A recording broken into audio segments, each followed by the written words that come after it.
The air in Henderson's implement dealership hung thick and heavy, a potent cocktail of freshly sprayed John Deere green paint, the sharp tang of diesel fuel, and the sweet, greasy smell of hydraulic fluid.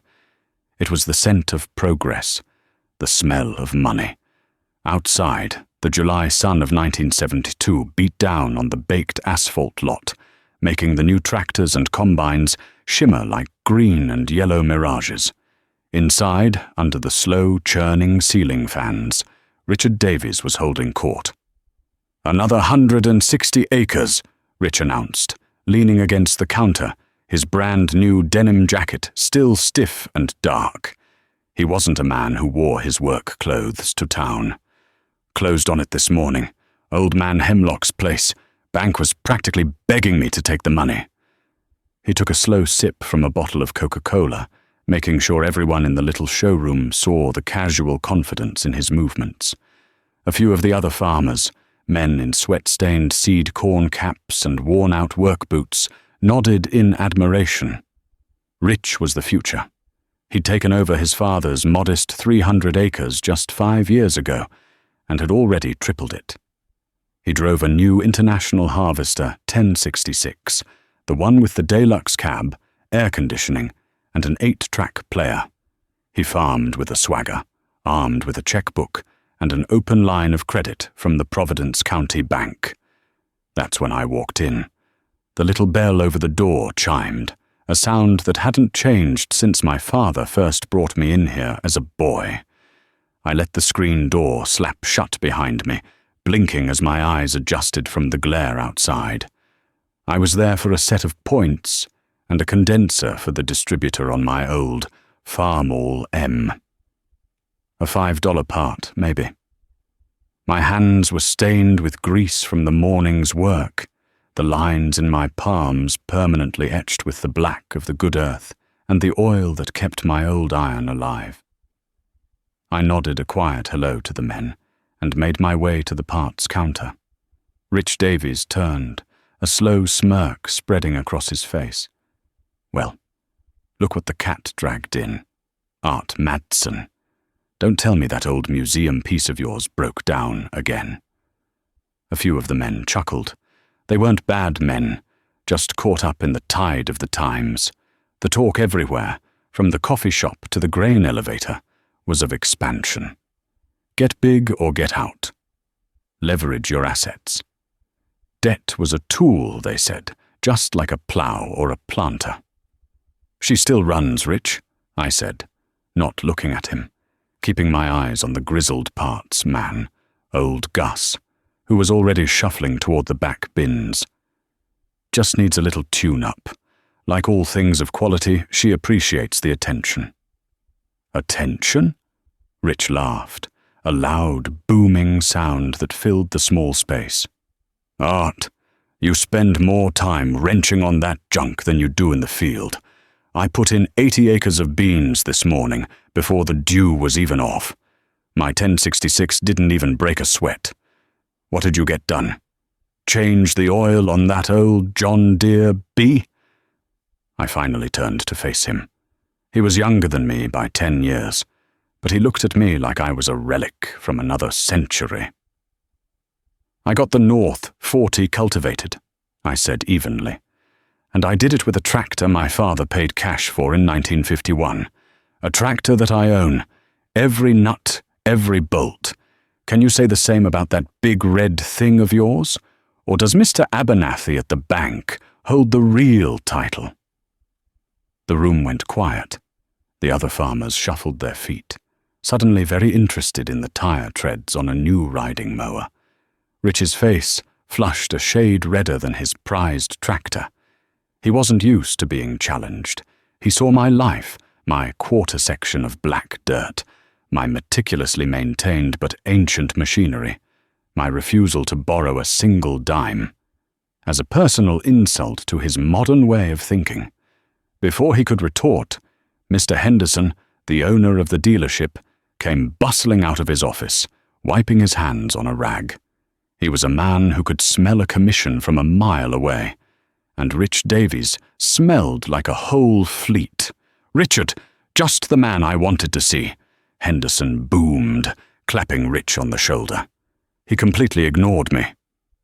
"She came in on the truck last night, the first one in the whole state, a brand new John Deere 7700 turbo, 6 rows of corn at a pass, 150 bushel grain tank, hydrostatic drive. She's the biggest, baddest machine God ever let man build." He led the small crowd to the massive plate glass window that looked out onto the lot. And there it was. It sat there like a battleship, dwarfing everything around it. The paint was so new it looked wet. The tires were taller than a grown man. The auger looked like a siege weapon. It was a magnificent, terrifying piece of engineering. It was the future right there in our little county. "Good Lord," one of the farmers whispered. "What's a monster like that even cost?" "A man doesn't ask about the price of a machine like that," Rich said, his confidence restored, his eyes gleaming with ambition. "He asks the bank how much they're willing to lend. Henderson, you write up a good enough deal on that, and I might just trade in my 60 or 600. Henderson beamed. "We can make it work, Rich. We can always make it work for a man who's going places." I just stood there, watching them. Watching Rich preen and Henderson sell. I thought of my own combine, a John Deere 55 I'd bought used 10 years ago. It was a good machine, simple and strong, but it was a rowboat next to that ocean liner. I could see the logic. I could see the appeal. More acres, faster. Less time in the field, less worry about the weather. But I could also see the chains. A chain of debt linking a man to the bank, to the grain prices, to the interest rates, a chain that got heavier with every new purchase. Rich caught my eye and gestured toward the 7700 with his Coke bottle. "Take a good look, Art. That's progress. Something you wouldn't understand. A man's got to take risks to get ahead." I just nodded slowly. "It's a fine-looking machine, Rich. A real fine machine." Gus came back with my parts in a small paper bag. I paid him the $4.72, counting the change out into his hand. As I turned to leave, I took one last look at the group of men staring out the window, their faces pressed to the glass like boys at a candy store. I looked at the giant green combine, a symbol of a new kind of farming, a new kind of life. And I thought about my own way, the slow way, the hard way. Now, before we go any further into this story, I have to ask you all something. Down in the comments, let me know what you think. Who was right in that moment? Was I just a stubborn old fool, afraid of the future, destined to be left behind in the dust? Or was Rich the fool, building a castle of cards on a foundation of borrowed money? Let me know which man you would have stood with in that dealership back in '72, because the path each of us chose that day would echo through the years to come. The summer of '72 bled into a crisp, clear autumn. The corn stood tall and heavy in the fields, the ears drooping with the weight of a bumper crop. Rich Davies was the talk of the county. He hadn't bought the 7700, not yet, but he'd traded his 2-year-old IH tractor for a brand new 1466, another monster with dual rear wheels and a turbocharged engine that you could hear roaring from 2 miles away. He worked day and night, his cab lights cutting across the dark fields long after everyone else had gone home. At the grain elevator, the scale operator would just shake his head as Rich's trucks dumped load after load. He was farming on a scale nobody had ever seen around here. My harvest was a slower, more deliberate affair. It was just me and my old John Deere 55. Every morning started with a walk around. I'd check the oil, grease the Zerk fittings until the clean grease pushed the old stuff out, and run my hands along the belts, feeling for cracks or wear. I knew every sound that machine made. The rhythmic clatter of the sickle bar, the steady hum of the threshing cylinder, the groan of the unloading auger. I knew the difference between the sound of a healthy bearing and one that was starting to go dry. One afternoon, in the middle of my best field of soybeans, I heard it. A high-pitched squeal, followed by a loud metallic bang that vibrated through the whole machine. The cylinder stopped dead. I shut everything down immediately, the sudden silence of the engine ringing in my ears. A cloud of dust settled around the combine. The smell of burnt metal and hot grease filled the air. I climbed down and opened the side panel. It was just as I feared. The main cylinder bearing on the left side had seized and then shattered, the cage torn to pieces and the ball bearings scattered like buckshot inside the housing. The shaft was scored, blue from the heat. It was a catastrophic failure. A storm was brewing in the west, the clouds piling up in dark, bruised masses. The weatherman on the radio had been talking about a big front moving in, maybe 3 inches of rain. If I didn't get these beans out, they'd be ruined. I drove my pickup back to the workshop, my heart a cold, heavy lump in my chest. The dealership was closed. Even if it were open, they'd have to order the parts. It would take days, maybe a week. The rain would be here by morning. My workshop wasn't much to look at. An old converted dairy barn with a concrete floor I'd poured myself. But it was my sanctuary. The walls were lined with tools, each one clean and in its proper place. There were wrenches that had belonged to my grandfather, a heavy-duty drill press, a welder, and in the corner, a small coal-fired forge and a massive anvil that had been on this farm for 100 years. I tore into the combine right there in the field, using a set of heavy-duty pullers to get the wrecked bearing off the shaft. By the time I had the parts loaded in my truck, it was dusk. Back in the shop, under the harsh glare of a single bare bulb, I assessed the damage. The shaft was the main problem. The scoring was too deep to just polish out. A new one would cost a fortune and take weeks to arrive. So I did the only thing I could. I fired up the forge, the hand-cranked blower sending a shower of orange sparks up the chimney. I heated the scored end of the shaft until it glowed a cherry red, the heat radiating through the barn. Then, with a heavy ball-peen hammer, I began the slow, painstaking process of peening the metal, carefully working the raised, torn steel back into the grooves. It was old-world blacksmithing, a skill my father had insisted I learn. A man who can't fix his own steel is at the mercy of another man's prices, he used to say. Once the grooves were filled, I used a hand file to slowly, carefully, turn the shaft back to its original diameter, checking it constantly with a pair of calipers. It was past midnight when I finally had it smooth. It wasn't perfect, but it was true. The bearing itself was a lost cause. But I knew that bearing. I'd replaced the one on the other side 2 years prior. I rummaged through a coffee can full of old parts until I found it.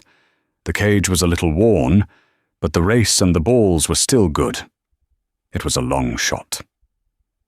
I drove back out to the field, the headlights of my truck cutting through the darkness. A cold wind was picking up, carrying the smell of rain. I worked by the light of a portable generator and a string of trouble lights, my hands numb and clumsy in the chill. I pressed the old bearing onto the repaired shaft, packed it with grease, and bolted everything back together. My knuckles were bleeding, my back screamed in protest, but I kept going. My wife, Sarah, came out around 2 in the morning with a thermos of hot coffee and a sandwich. She didn't say much, just put a hand on my shoulder. She understood. At 4:30 in the morning, with the first hint of grey light on the eastern horizon and the wind whipping the beanstalks into a frenzy, I climbed back into the cab. I took a deep breath, said a silent prayer, and turned the key. The engine roared to life. I engaged the separator. There was a low rumble, a slight vibration that wasn't there before, but it held. The cylinder was spinning. I harvested the last 15 acres as the first fat drops of rain began to splatter on the windshield. By the time I drove the combine back to the shed, the sky had opened up, and the field was a sea of mud. I had won. It was an ugly, brutal victory that had cost me a night of sleep and a piece of my own body. But I had won. I hadn't lost a single bushel. The next Saturday at the diner, the coffee shop crew was in full force. Rich Davies was there, holding up a Polaroid picture of his new 1466, sitting next to a mountain of shelled corn. Knocked out the whole harvest without a single breakdown, he boasted. That's what you get when you invest in new equipment. Efficiency, reliability. Charlie, the elevator manager, looked over at me. Heard you had some trouble, Art. Saw your lights on all night out in the Johnson field. Just a little bearing trouble, I said, stirring my coffee. Got it handled. Rich chuckled. Handled it? Art, I saw that combine of yours. It belongs in a scrap yard. You probably spent more on bandages for your hands than you would have on a down payment for a decent machine. Maybe, I said, looking him straight in the eye. But my crop is in the bin, and I'll sleep sound tonight knowing the only man I owe anything to is myself. I laid $2 on the counter for my coffee and walked out, leaving them to their talk of horsepower and interest rates. They saw my patched-up machinery as a sign of poverty. I saw it as a badge of independence. The next few years were like a gold rush. The early 70s brought a wave of prosperity, the likes of which no one had ever seen. In 1973, President Nixon opened up trade with the Soviet Union, and the Russians started buying American grain by the boatload. Prices shot through the roof. Corn went from $1 a bushel to $3. Soybeans doubled. All of a sudden, there was money everywhere. It felt like you couldn't lose. For men like Rich Davies, it was a dream come true. The high prices justified his expansion. Every dollar he made was leveraged into another loan, another piece of land, another piece of equipment. He bought the 7700 combine, the one we'd all drooled over in the dealership window. He traded his 1466 for 2 new IH 1566. He even bought one of the first 4-wheel drive Steiger tractors to ever show up in Providence County. It was a green monster that could pull a 12-bottom plow and looked like it belonged on a battlefield. His farm became a showplace. He put up massive new grain bins, a state-of-the-art machine shed with a heated floor, and built a new brick ranch house for his family on a hill overlooking his empire. He was hailed as a visionary, the new face of American agriculture. Farmers from 2 counties over would drive by his place on a Sunday just to look at all the new iron lined up in perfect gleaming rows. He and the other expansion-minded farmers saw the high prices as the new normal. They believed the boom would last forever. Land prices skyrocketed. Ground that had sold for $500 an acre in the late 60s was now going for $2,000, then $3,000. And the banks were happy to lend it. They saw farmers like Rich as their best customers. My life didn't change much. The high prices were a blessing, of course. For the first time since my father's day, the farm was truly profitable, not just sustainable.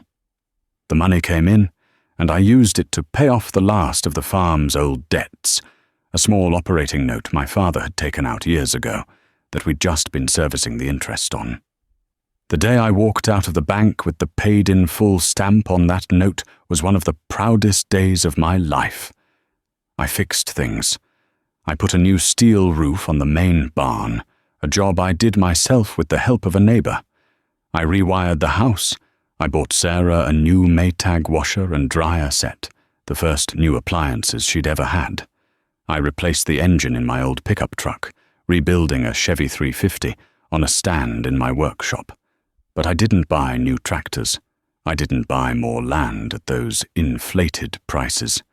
And I didn't buy a new combine, while Rich was harvesting with his air-conditioned, stereo-equipped 700. I was still out there on my old John Deere 55, covered in dust, listening to the familiar rhythm of the machine. To the rest of the community, I looked like a fool, a failure.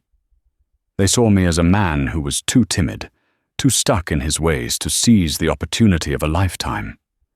At the diner, the talk changed from gentle ribbing to outright pity. "Poor Art," they'd say, "sitting on a gold mine and afraid to dig. When this is all over, Rich Davies will own half the county, and Art will still be trying to weld a broken axle on that old farmel." Even Sarah questioned me sometimes. "Art," she said one evening, looking over the farm accounts at the kitchen table, "we have the money. We could afford a new tractor. One with a cab. You wouldn't have to come in so tired and dirty every night." I took her hand. It was soft compared to mine, but still strong. "Sarah, this won't last. Prices like this, they're not real. It's a bubble. And when it pops, I don't want to owe anybody anything. I want this farm, the one my grandfather homesteaded, to still be ours." She trusted me, but I could see the doubt in her eyes. It was hard to live so frugally when our neighbors were living like kings. One afternoon, in the fall of '78, I went to the bank to deposit the check from the elevator for my soybean crop. It was the biggest check I had ever held in my hand. Mr. Abernathy, the bank president, called me into his office. He was a smooth man in a crisp suit, with soft hands that had never seen a day of hard labor. "Arthur, my boy, congratulations on another fine year," he said, leaning back in his big leather chair. "But I have to tell you, I'm worried about you. You're leaving a lot of money on the table." He slid a loan application across his polished mahogany desk. "Look at these numbers. The prime interest rate is still manageable. You have tremendous equity in your land. You could borrow enough to buy the Miller place next to you and a full line of new equipment. You'd double your income overnight. Rich Davies just did the same thing on his western border. The man is a genius." "The Miller place is selling for $4,000 an acre, Mr. Abernathy," I said calmly. "No piece of dirt on God's green earth is worth that. It can't possibly pay for itself." "Not with today's prices, maybe," he said, a condescending smile on his face. "But prices are only going up, Art. It's the new reality. You're thinking like your father. This is a different world." I pushed the application back toward him. "I appreciate the offer, but I'll stick with what I own." As I left his office, I saw him pick up the phone. I heard him say, "Yes, get me the office in Chicago. I need to talk to someone about these new variable rate farm loans. The prime rate just jumped another half point, and I want to make sure our exposure is covered." I stopped in the lobby, a cold dread creeping up my spine. Variable rates. I wasn't an economist, but I knew what the word variable meant. It meant it could change. It meant it could go up. I looked out the big bank window at the bustling town square. People were smiling, shopping, living in the fat of the land. But all I could see were the storm clouds gathering on a distant horizon, clouds that no one else seemed to notice. The air felt heavy, charged, like the moments right before a lightning strike. The boom times felt fragile, stretched thin, like an old inner tube pumped up with too much air, ready to explode. The chill I felt leaving Abernathy's office in the fall of '78 didn't fade with the seasons. It settled deep in my bones. The world kept spinning, the grain prices stayed high through the next harvest, and the talk at the diner remained bullish. But something had changed. The confidence was brittle now, the laughter a little too loud. It was the forced cheerfulness of a man walking on thin ice, pretending not to hear the cracks spreading beneath his feet. The first real crack appeared not in the market, but in the sky. The spring of 1980 came in hot and dry. The April showers never materialized. By June, the corn, which should have been knee-high and dark green, was stunted and pale, the leaves curling in on themselves by midday to conserve what little moisture they could find. The ground in my fields, which I'd so carefully cultivated to hold the winter snowmelt, was starting to show deep, thirsty fissures. The air was filled with a constant, hazy dust. For me, the drought was a hardship. For Rich Davies, it was a catastrophe. His entire operation was built on the assumption of maximum yield. His loan payments were calculated based on 200 bushel corn. With the crop struggling to make half that, the numbers no longer worked. The pressure on him was immense. You could see it in the hard set of his jaw and the dark circles under his eyes. He drove his equipment harder than ever, as if he could force a crop out of the ground through sheer horsepower and will. One blistering afternoon in July, I was in my North 40, cultivating my soybeans for the last time, trying to keep the weeds from stealing what little water was left. My old Farmel M was humming along, its simple four-cylinder engine a familiar and comforting sound. That's when I saw it. On the hill to the west, on Rich's land, the green behemoth was silent. His Steiger four-wheel drive, the pride of the county, sat idle in the middle of the field, the massive 24-foot field cultivator behind it, half buried in the dirt. I finished my row and drove the pickup over to see if he needed a hand. I found Rich kneeling beside one of the massive tires, his face smeared with grease and dirt, a long pry bar in his hand. He was staring at the final drive housing, a look of utter defeat on his face. "Trouble?" I asked, keeping my voice neutral. He didn't look up. He just threw the pry bar down in the dust. "Trouble? The planetary gear set in the rear axle is shredded. Sounds like a coffee can full of rocks. The dealer sent a kid out here who took one look at it and said he'd never seen one apart. Said they'd have to haul the whole damn tractor to Des Moines. 2 weeks, he said. Minimum. And the parts. God, the parts alone will cost more than your whole tractor is worth." He finally looked at me, and for the first time, I didn't see the arrogant, swaggering farmer from the dealership. I saw a man who was trapped. The weeds are taking over, Art. The ground is getting as hard as a brick. If I don't get this field cultivated before the next rain, if we ever get another rain, the crop is lost. I nodded. I've got a spare water pump gasket for the M in my toolbox. Made it myself out of a sheet of cork. That's about as bad as my breakdowns get. He just shook his head, a bitter laugh escaping his lips. Must be nice. I didn't say anything else. I just got back in my truck and drove away. There was nothing I could do for him. His problems were too big, his machinery too complex. He was a captain of a modern battleship that had been crippled by a single, microscopic flaw in its design, while I was still sailing along in my simple, sturdy rowboat. The cracks in his empire were no longer invisible. They were beginning to tear the whole thing apart. Later that year, the other shoe dropped. The grain embargo against the Soviet Union, a response to their invasion of Afghanistan, slammed the door on our biggest customer. The price of corn at the Providence County elevator fell 30 cents in a single day. Then another 20. Soybeans followed. The gold rush was officially over. The winter of 1981 was the quietest I can ever remember. The usual optimism that came with planning for the next season was gone, replaced by a cold, gnawing fear. The talk at the diner wasn't about new tractors anymore. It was about restructuring loans and selling off land. But there were no buyers. The bubble had burst. Land that had been selling for $4,000 an acre was now struggling to fetch $1,500, and even at that price, no one with any sense was buying. The real killer, though, was the interest. Paul Volcker, the chairman of the Federal Reserve, was determined to break the back of inflation, and he did it by cranking interest rates to levels that were unimaginable just a few years before.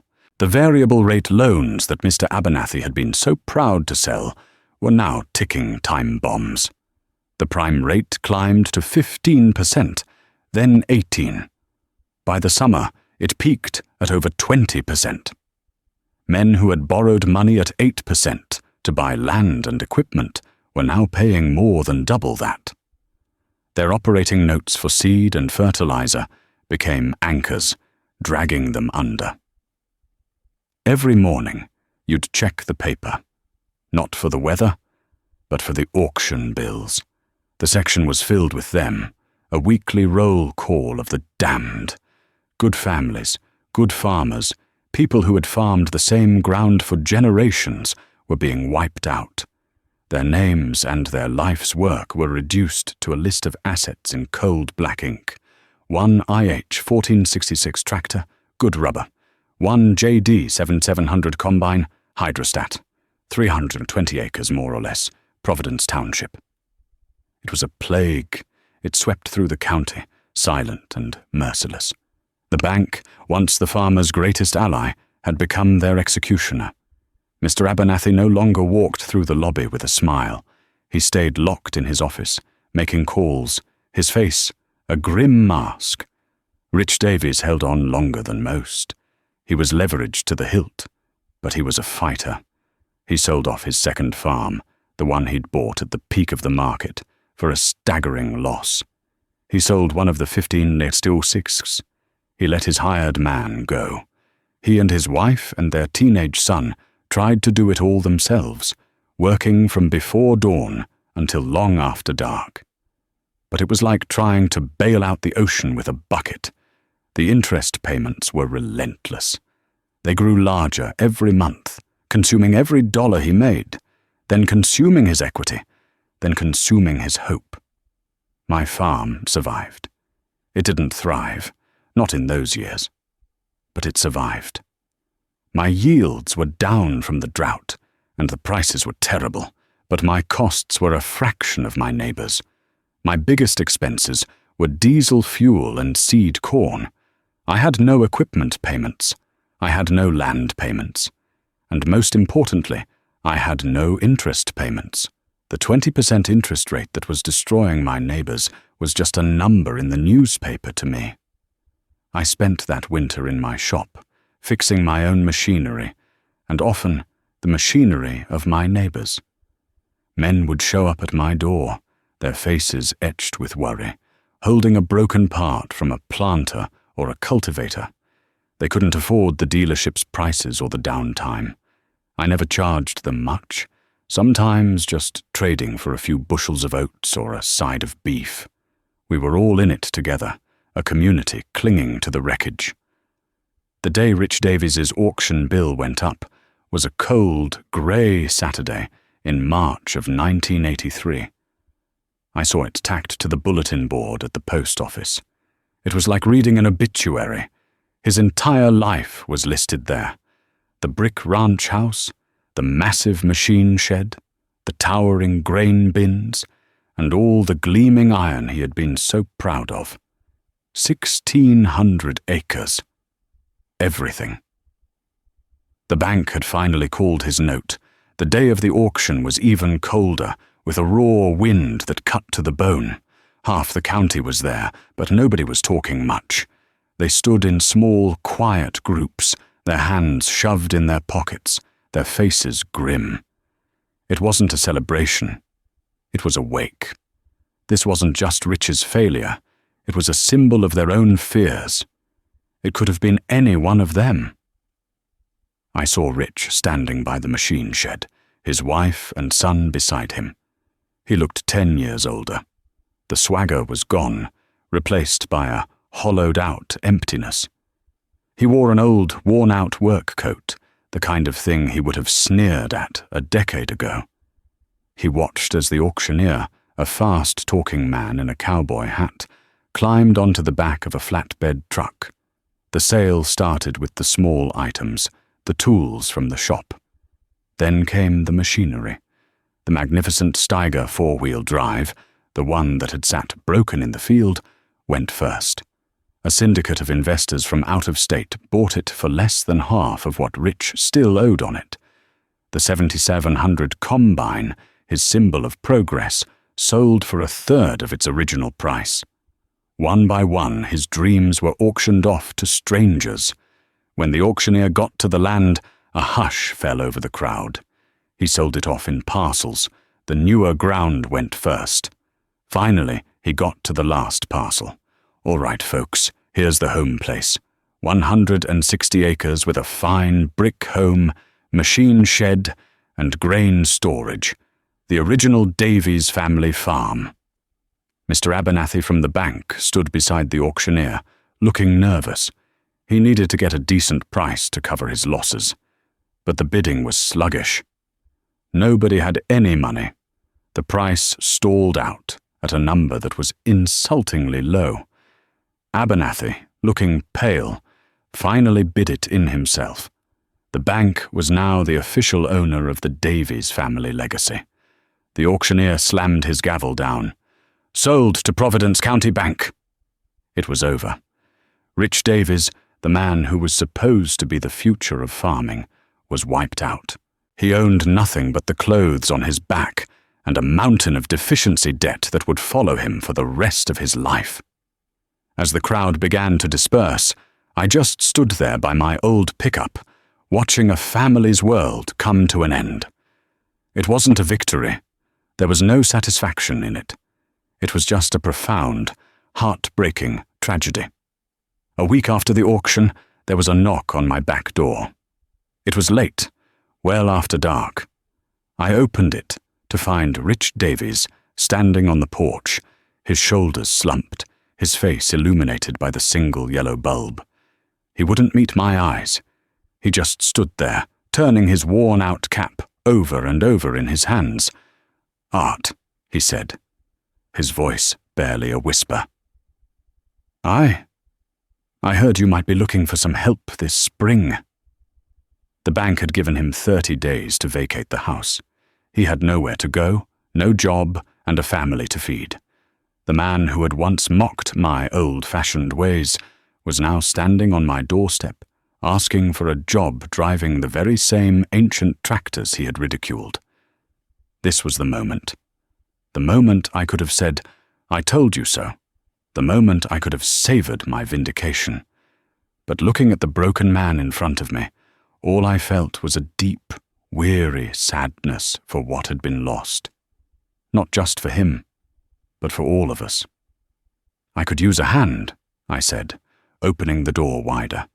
"Come on in out of the cold. Sarah's got a fresh pot of coffee on." That spring, Rich worked for me. He drove my old Farmall M, the one I'd tuned up with the $5 part all those years ago. He cultivated the same fields he used to look down on from the air-conditioned cab of his Steiger. He was a good worker, a natural farmer. He knew the land. He just didn't know the numbers. We didn't talk much about the past. We just worked, side by side, from sunrise to sunset. Meanwhile, I had been doing some thinking. I had spent the boom years saving, not spending. The money I'd earned from those high grain prices was sitting in a savings account, safe and sound. The bank, on the other hand, was in trouble. They were sitting on thousands of acres of foreclosed farmland that they couldn't sell. It was a non-performing asset, a bleeding wound on their balance sheet. One morning, I put on my good trousers and a clean shirt and drove to the bank. I walked into Mr. Abernathy's office without an appointment. He looked tired and frail, the polished mahogany desk seeming to swallow him. "Arthur," he said, forcing a weak smile. "What can I do for you?" "I'm here about the old Davies home place," I said, getting straight to the point. "The 160 acres with the house and buildings." His eyes lit up with a flicker of hope. "Are you interested? We can offer you very attractive financing." "I'm not interested in financing," I said, pulling a cashier's check from my coat pocket and laying it on his desk. "I'm interested in buying. For cash. This is my offer. It's low, I know, but it's more than you'll get from anyone else in this county right now, and it's cash today." He stared at the check, then at me. He knew I was right. He picked up the check, his hand trembling slightly. He looked at the number. It was a fraction of what the farm was supposedly worth 5 years earlier, but it was real money. It was a way for him to stop the bleeding. "Sold," he whispered. "I didn't buy the land to build an empire. I bought it to save a piece of our community." That evening, I sat down with Rich at my kitchen table. I slid the deed across to him.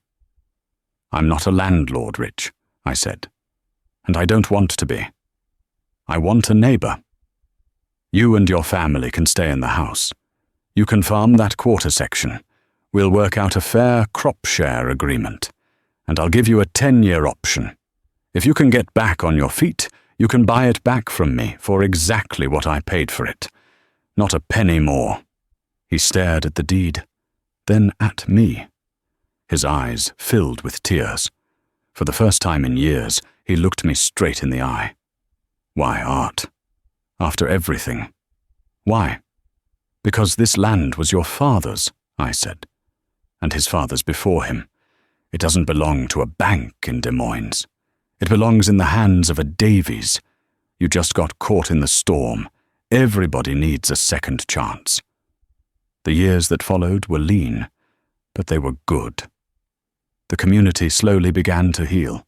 The perspective shifted. My frugality was no longer seen as foolishness, but as wisdom. My old, repaired machinery was no longer a sign of poverty, but a symbol of resilience.